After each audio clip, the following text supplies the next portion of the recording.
There are still concerns about the coronavirus spreading throughout assisted living facilities, but the Utah Department of Health says that in-person visits are vital for the mental and emotional well-being of residents.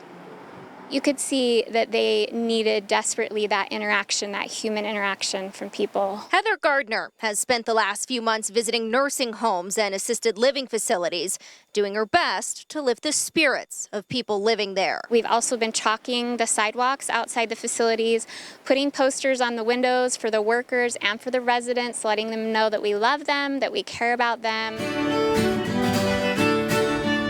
She says new guidelines from the Utah Department of Health outlining safe visits at assisted living facilities is a win for everyone. They're suffering. They're suffering with depression and they're suffering with loneliness, and we're seeing deaths that are not related to COVID, and some of them are in their end of life portion, and they need family by their side to help guide them through that. Because of this, the Department of Health says they wanted to put guidelines in place so families can be reunited. I think when this guidance came out, we had reports of people cheering, so I think it's going to do make a huge difference to these folks. The guidelines include screenings for symptoms of COVID, wearing a mask and wearing PPE when inside buildings. They may not be able to hug or kiss them on the cheek, but they can still say hi and visit and make sure they're doing okay. Hoffman says families tell him that they don't care what they have to do, as long as they can see their loved ones. I've had people tell me that I'm 78 years old or I'm 80 years old and I don't have long to live and I'd like to see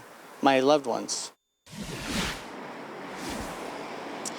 Hoffman says the next step is to create guidelines for nursing homes. However, because people in nursing homes tend to be more fragile, he says they're taking some extra time to create those guidelines to make sure that everyone's safe.